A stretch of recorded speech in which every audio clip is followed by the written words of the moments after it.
Hello everyone, thank you for joining us today. Let me start by thanking the Daily Chamber of Commerce for this interview, very timely. That gives me the opportunity to mark some point of interest for those of you who is dealing with Italy. But before that, allow me to introduce myself and my organization. I'm Pabrizio Kmstra, Trade Commissioner of the local branch of the Italian Trade Agency, a government agency actively promoting the internationalization of Italian companies. In most of my business life, I've been dealing in international markets. My major business experience having been in the market of United States, Russia, and Bulgaria. Last July, I moved to Israel, a country that I've started to know and with whom Italy have a lot in common. Our headquarters is in Rome, with one office in Milan, and currently we operate in 66 countries around the world under the oversight of the Italian embassies. In Israel, we are based in Tel Aviv, providing a wide range of services to Italian and Israeli businesses connecting with each other, as well as attracting Israeli direct investment to Italy, working closely with local authorities and business. We serve mainly small and medium-sized exporting companies, up to 250 employees, and we provide them services either free of charge or at cost. However, of course, the Italian agency support is also aimed at large Italian enterprises. Italy has one of the largest export markets, not only Europe, but around the world.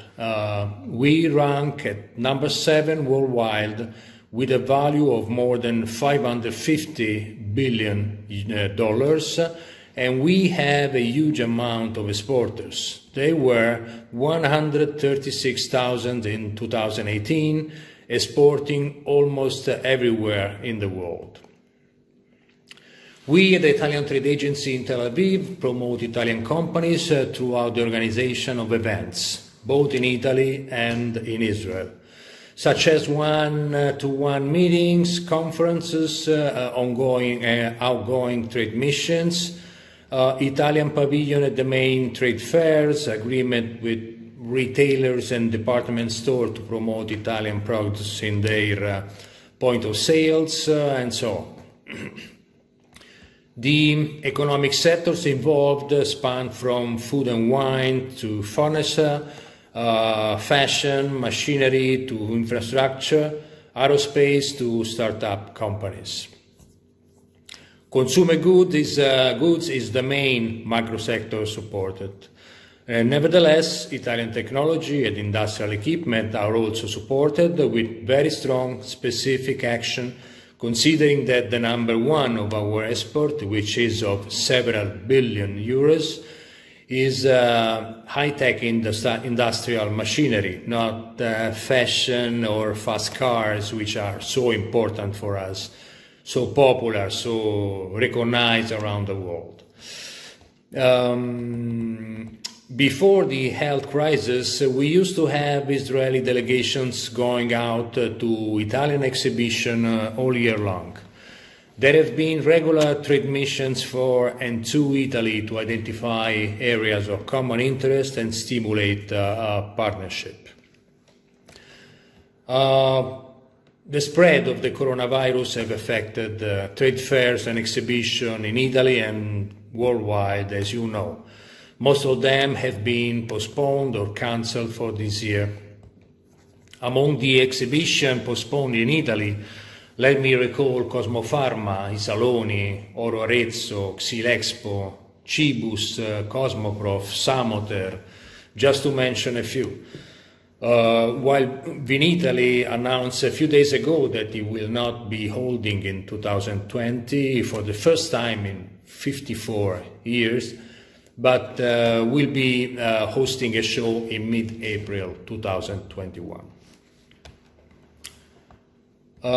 Israel is a very good partner of Italy, and our country have cooperated for a long time already. Trade between Israel and Italy is very intense, and in 2019 has reached a total amount of $3.7 billion. In the last decade, the import from Italy has increased by 30%, and for 2019 it was $2.7 billion. Excluding raw and polished diamonds, Italy is Israel's 8th largest supplier and 4th among EU countries. Italy supplies Israel with machinery, electrical equipment, image and sound recorders and their parts, with a total of $918 million.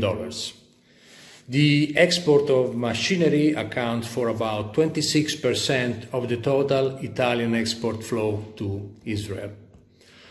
Then we have chemical products with a total of $250 million. In the third position, we have metals and related articles with a total of $205 million.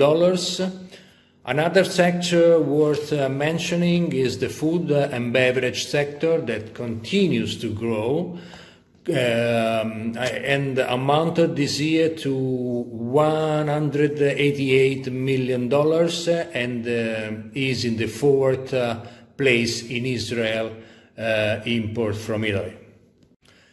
Vice versa, the export from Israel for 2019 was roughly $1 billion. Israel supplies Italy with chemical products with a total of $234 million. Number two is plastic, rubber and related articles with $215 million. And in the third place, we have machinery and high-tech products with a total of $211 million. As you can see, there is a big similarity between the leading sectors of both countries. What about Italian investment in Israel? I cannot say Italy is one of the biggest investors in Israel, although our country has invested roughly $200 million every year in the last 5 years, with a peak of $414 million invested in 2017. Israel is an attractive market for us, and many Italian entrepreneurs and companies have found good possibility for doing business here.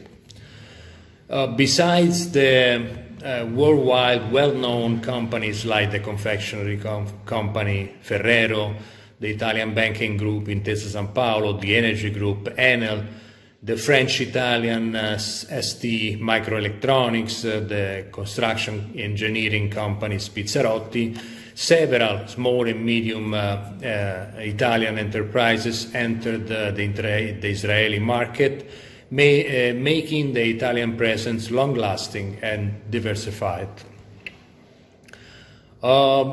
A memorandum of cooperation was signed in 2002 between Italy and Israel, with an emphasis on industrial, scientific and technological research and development. The agreement is still in place and effective, with a number of calls for tender every year on several topics. Let's move on the next topics. What's going on in Italy? As you know, Italy has been hit badly from the insurgence of the coronavirus. And my thought goes immediately to all those impacted, those who have lost their loved ones. After a new record number of infections and deaths, especially in the Lombardy region in mid-March, the Italian Prime Minister announced new measures to manage the COVID-19 emergency that will remain in force until the 3rd of April, but we all know that those measures will be extended at least until Easter, the 12th of April. The new decree is expected for today or tomorrow. which activities may continue to operate. The measure provides for a general lockdown of all industrial and commercial activities with some exceptions.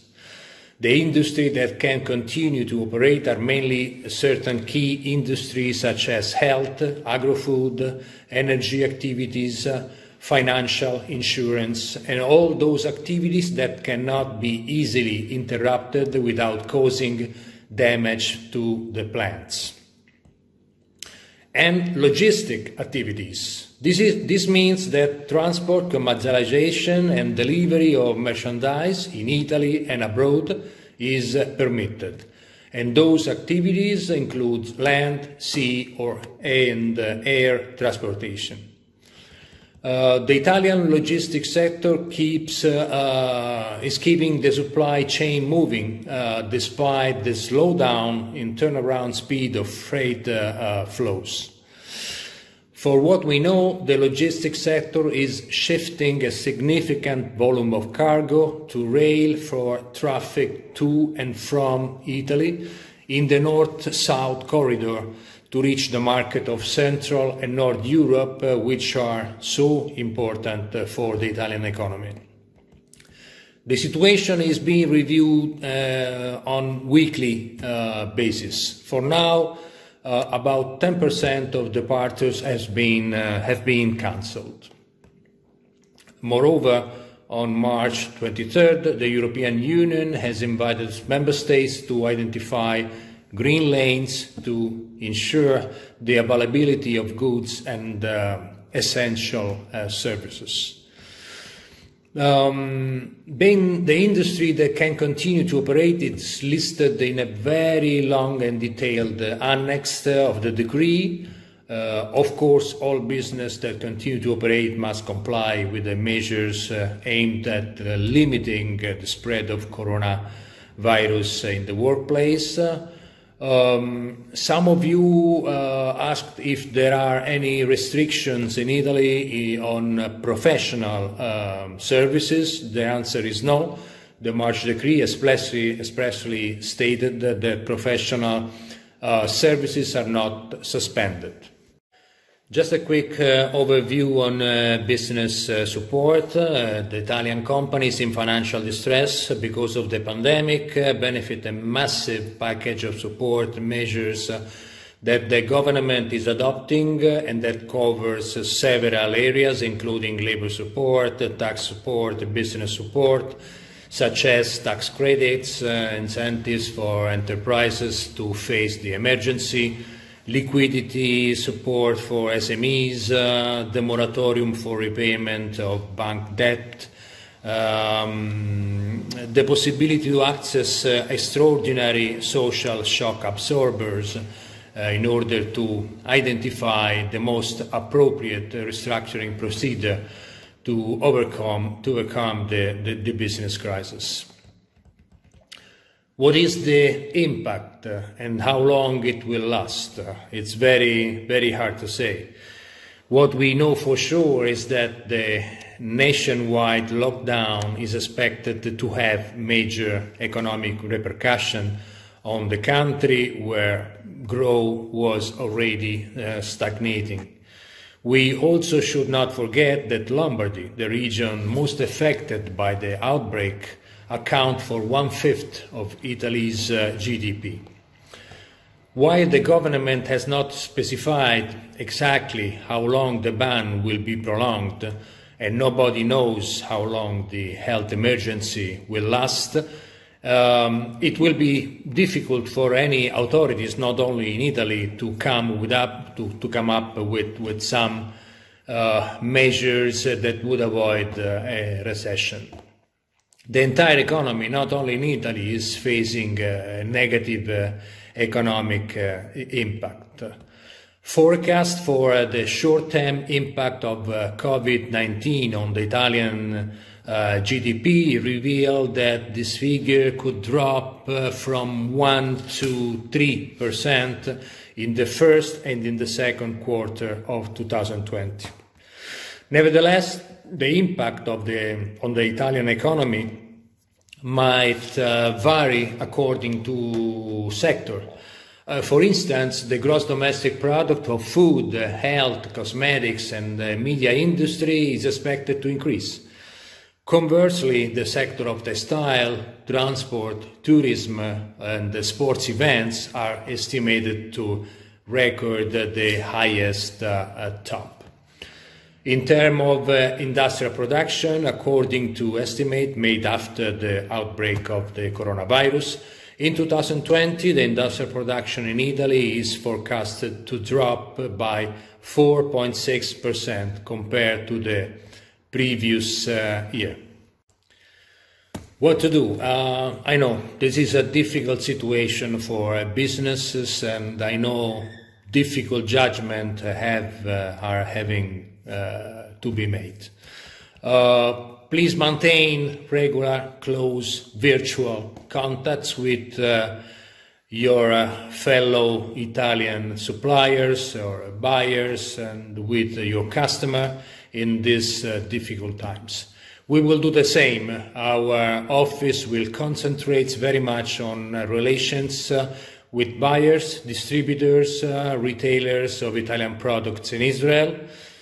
As I said, the relationship between Italy and Israel have never been so good, and when the health crisis will be over, I expect even further intensification of our economic ties.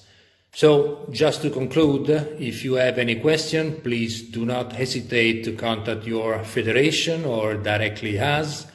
We have an open door policy. Everybody interested in doing business with Italy is welcome. For this, we at the Italian Trade Agency in Tel Aviv work with great dedication, pleasure, and a certain amount of pride every day. So, stay safe, healthy, and arrivederci a presto.